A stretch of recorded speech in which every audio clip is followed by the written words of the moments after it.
moi je suis vraiment déçu de nos autorités. Le président Bassirou Diomaye Faye et son premier ministre Ousmane Sonko et l'ensemble de ce nouveau régime du Sénégal. Je suis déçu pour plusieurs raisons. Je suis déçu aussi de l'engagement et la motivation de la jeunesse sénégalaise à chaque fois qu'il s'agit de quitter le pays. Ça va faire mal cette vidéo à beaucoup de personnes, je le sais, y compris moi. Je fais partie des personnes aussi qui sont battues directement ou indirectement, visiblement ou invisiblement, pour que Ousmane Sonko et son équipe arrivent au pouvoir, comme toute la majorité des jeunes sénégalaises. Je me rappelle très bien quand je faisais des vidéos, chaque fois que j'ai fini, ma mère me dit non, il faut pas entrer dans ça, toi tu n'es pas dans la politique, ne parle pas de Macky Sall, parce qu'elle avait peur. J'espère qu'on a dépassé cette étape quand même. Mais ce que j'ai vu ces derniers jours sur les réseaux sociaux, ça me fait mal à l'estomac. C'est une honte nationale que je vois. Beaucoup de jeunes vont venir me critiquer, surtout certains Sénégalais. Voilà, mais il faut écouter mon raisonnement, vous allez comprendre. Moi, je fais partie des jeunes qui pensent que la richesse du Sénégal n'est pas uniquement le pétrole. La richesse le plus précieux du Sénégal n'est pas uniquement le zircon,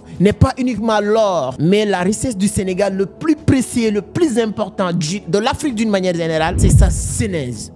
Et j'ai l'impression qu'aujourd'hui, nos autorités sont en train de montrer des signes d'incompétence, de manque de solution vis-à-vis de ces jeunes-là. Parce que si je vois, entre guillemets, que l'État cautionne, que ces jeunes passent toute la journée à se mobiliser, à faire la queue sur les tribunaux pour avoir casier judiciaire, pour une seule chose, quitter le pays, partir faire de l'agriculture au niveau d'Espagne, ça me fait mal à l'estomac. C'est un manque de respect total vis-à-vis de nos États. Si l'État espagnol se permet de faire circuler un circulaire pour dire qu'on a besoin de la jeunesse sénégalaise pour venir travailler dans nos champs, c'est un manque de respect total. Ce qui fait plus mal, c'est pas le fait que les Espagnols, ils sont dit juste ce qu'ils veulent. Donc j'ai l'impression que nous, on veut rien. On veut rien construire, on veut rien bâtir, on veut rien faire. On n'a pas de vision, on n'a pas d'ambition pour ces jeunes-là. Et ces jeunes aussi, on a tellement menti à cette jeunesse jusqu'à ces jeunes pensent que synonyme de réussir ou bien réussir égale partir en l'extérieur, en Europe. C'est archi faux. C'est complètement faux. Il y a quelqu'un qui dit ce que les gens sont n'est pas important, mais ce que les gens font est beaucoup plus important.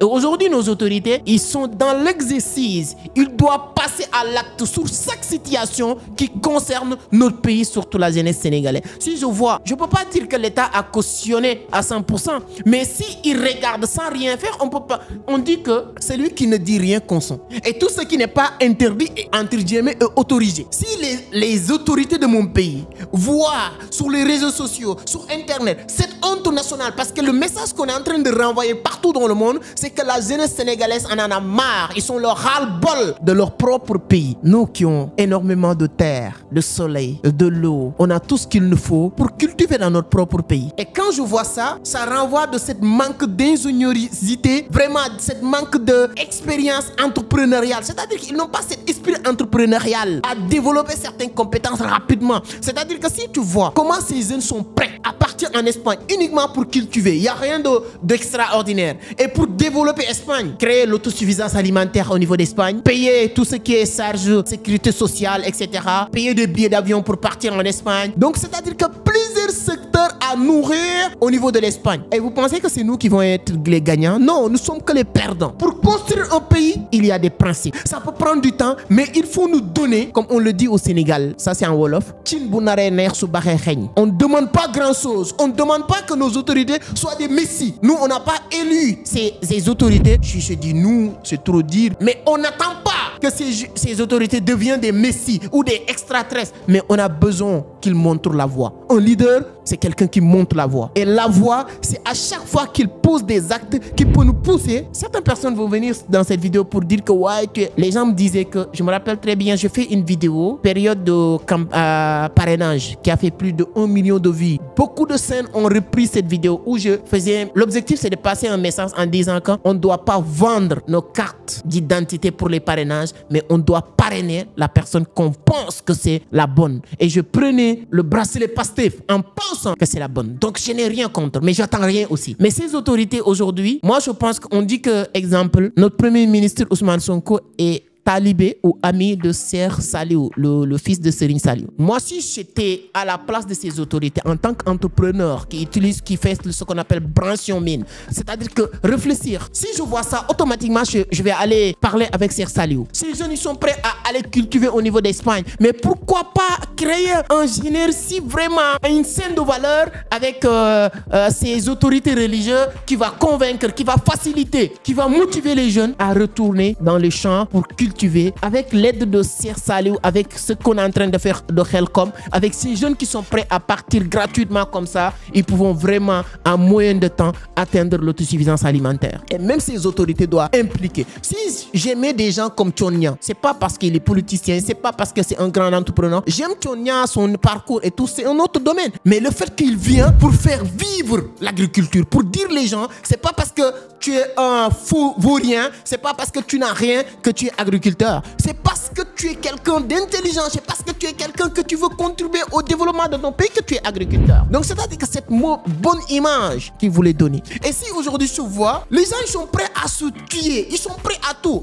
Je vais vous raconter une histoire, les jeunes qui pensent qu'aller en Espagne va régler tous vos problèmes. Je vais vous raconter deux petites histoires, vous allez comprendre que c'est archi faux. Moi j'étais au village, donc après Kermedjebel, comme les Sénégalais vont comprendre, un petit village qui s'appelle Mbayen, derrière Wakngouno, c'est très loin. J'étais là-bas avec ma grand-mère, j'ai fait 14 ans là-bas sans connaître ni mon père ni ma mère parce que c'est elle qui m'a élevé, qui a tout fait pour moi. Bref, en 2006, j'ai décidé de venir à Dakar pour rejoindre ma mère à l'époque. Quand j'ai quitté le village, quand j'ai décidé de quitter le village pour venir à Dakar, 2 jours avant, je ne dormais pas. Pourquoi? Parce que la manière dont on m'a parlé de Dakar, la manière dont on m'a vendu Dakar, moi je pensais que Dakar c'est le paradis. Arrivé à Dakar, tous mes problèmes, toutes les difficultés que j'étais en train de vivre avec ma grand-mère au village va être derrière moi. Arrivé à Dakar, ce sera vraiment le paradis. Et quand je suis arrivé à Dakar, je peux vous garantir une chose, j'ai trouvé des difficultés 10 fois ou 20 fois ou 100 fois plus graves que les difficultés que j'étais en train de vivre au village avec ma grand-mère. Parce que quand je suis arrivé à Dakar, j'ai partagé une seule pièce, une seule chambre avec ma mère, ma soeur et mon frère dans cette pièce-là. Au moins, quoi qu'on puisse dire, quand j'étais au village, j'ai partagé une seule chambre avec ma grand-mère, mais chacun a son lit, etc., etc. Bon, bref, quand je suis arrivé, je me suis battu bec-ongle pour arriver là où je suis aujourd'hui. Donc, si quelqu'un vous vante que partir en Espagne, tous vos problèmes sont réglés, c'est archi faux. Et deuxième histoire que je vais vous raconter, j'ai des frères, c'est des amis, j'ai des copains qui sont en France, qui sont en Espagne, qui m'appellent chaque jour pour emprunter de l'argent. Je dis pas que aller en Espagne égale problème aussi. Non, il y a des gens qui sont dans ces pays-là qui réussissent bien leur vie, qui sont devenir des grandes personnalités. Mais sauf qu'on a l'habitude de nous vendre juste tous les success stories des personnes qui ont parti en Espagne et ils ne vendent jamais les personnes qui sont parties en Espagne, en France, aux États-Unis, qui sont devenus rien du tout. Je le souhaite à personne. Mais pour dire que même dans votre propre pays, vous pouvez devenir des grandes personnalités. Et nos autorités doivent s'inspirer de personnes comme Donald Trump. Regardez Donald Trump, ce qu'il a fait. Les gens le prenaient comme un con. Mais c'est quelqu'un qui a de la vision. C'est ça. C'est-à-dire que si tu as de la vision, quand tu arrives à l'exercice du pouvoir, automatiquement, tu vas mettre des actions concrètes. Quand Donald Trump est arrivé au pouvoir, il dit automatiquement, pour aider les Américains, America first, les Américains avant tout, pour aider les Américains à avoir de l'emploi, à vivre bien dans leur propre pays, d'avoir ceci ou cela, la première chose qu'on va faire, on va exclure toutes les personnes qui sont dans notre pays illégalement, etc., etc. Il a commencé à le faire. Tu peux ne pas être d'accord, mais il a sa vision. Mais le point le plus important, c'est pas cette point. Quand il est arrivé, il dit que tous les importateurs de produits alimentaires, de produits électroniques, de gadgets, c'est-à-dire que le vin, le champagne, les voitures, etc., etc., vous avez, je vais augmenter les taxes douanières à 50% ou plus. Il y a beaucoup de personnes qui se critiquent en disant que ouais, Donald Trump n'est pas, telle personne n'est pas intelligent. Il est très intelligent. Vous savez pourquoi il fait ça? Parce qu'il dit à ses entreprises, je ne suis pas contre vos entreprises, je ne veux pas que vous arrêtez de vendre aux États-Unis, mais je veux que vous importez, vous amenez les usines de production dans notre pays, vous produisez ici, vous faites tout ici et ensuite on enlève les taxes, etc. Mais c'est malin parce qu'avec l'importation, il n'y a que 10 ou 5 personnes qui travaillent, une minorité de personnes. Les gens qui vont acheter en gros, qui vont détailler et c'est fini. Mais quand tu amènes l'usine de fabrication dans le pays, tu crées des milliers d'emplois directs et des milliers d'emplois indirects. Et en ce moment-là, beaucoup d'Américains vont se trouver à travailler, que ce soit en tant que directeur, en tant qu'adjoint directeur commercial, marketing, à vendre, etc. Tout ça, on va le faire dans le pays. C'est ça l'objectif de Donald Trump.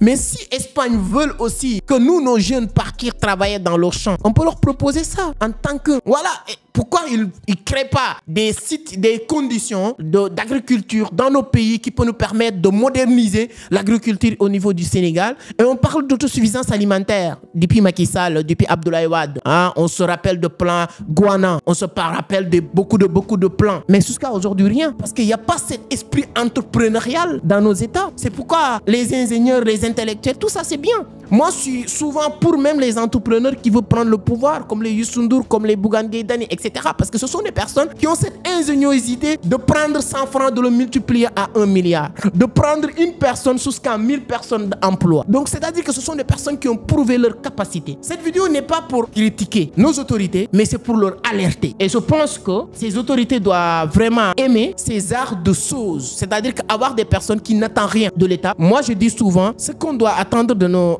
gouvernants, ce n'est pas qu'ils nous donnent de l'argent, ce n'est pas qu'ils nous donnent même du travail, mais qu'ils créent les conditions. Et les conditions, c'est ce que je viens de dire. Imaginez l'État du Sénégal nouer un partenariat avec Serre Saliou et de lui dire que, ah, je sais que maintenant tu prends de l'âge, mais pour développer le Sénégal, on a besoin de tout le monde, que ce soit marabout, que ce soit toute personne qui est influente, qui peut amener les gens à rebâtir les cartes. On a besoin de cette personne. Et je pense que Serre Saliou, avec sa famille, qui peut reprendre le Khelcom et le refaire vraiment un meeting national, c'est-à-dire que inclure que ça devient plus, ça soit plus une affaire de Serigne Saliou ou une affaire de Touba, mais une affaire du Sénégal, pour avoir énormément cultivé des milliers de tonnes de maïs, de blé, de arachide, etc. Je pense que si on le fait dans ce sens-là, on pourrait le faire sans se fatiguer. Et s'impliquer. Il faut que même l'État s'implique dans ce sens-là. Et je pense que c'est la meilleure manière à faire que de pousser, et c'est comme si on veut se débarrasser de ces jeunes en leur donnant même l'information. Je pense qu'un État sérieux, même si c'était ces genres d'informations, on va interdire de le relayer. Honte de voir sur TikTok, sur YouTube, on montre des milliers de Sénégalais qui passent toute une journée pour avoir casier judiciaire pour une seule raison, partir en Espagne. Tu sais même pas quelles sont les conditions.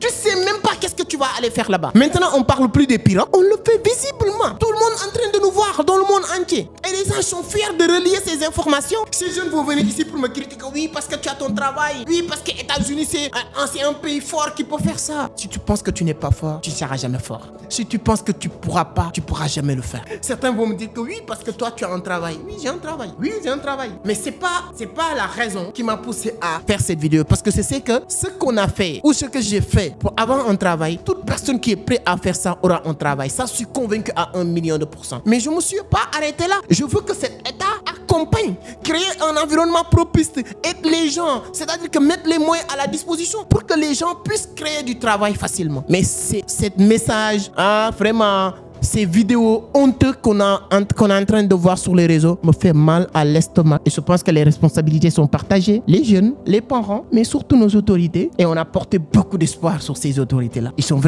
Ils n'ont pas le droit de déconner. Et ils sont vraiment à l'obligation de veiller sur le développement, l'évolution des jeunes et de notre cher pays. Encore une fois, je ne suis pas contre. Jusqu'à aujourd'hui, comme on le dit au Sénégal, tu es pro Sonko ou pro Diomaye, je suis pro du projet. Jusqu'à preuve du contraire. Pas dans le sens d'attendre quelque chose. Moi, je ne cherche pas à être ministre, je ne cherche pas à être député, je ne cherche pas qu'on me donne de cadeaux, je ne cherche pas qu'on me donne de l'argent. Mais je suis pro ce projet parce que ce qu'on nous a dit, on pense que ça peut être une bonne chose pour développer le Sénégal. Ça peut être une très bonne chose pour la jeunesse. Mais si on voit ça, c'est un peu contraire ou contradictoire par rapport à ces images. Et je le dis, je le répète, ce que les gens sont n'est pas important, mais ce que les gens font est beaucoup plus important.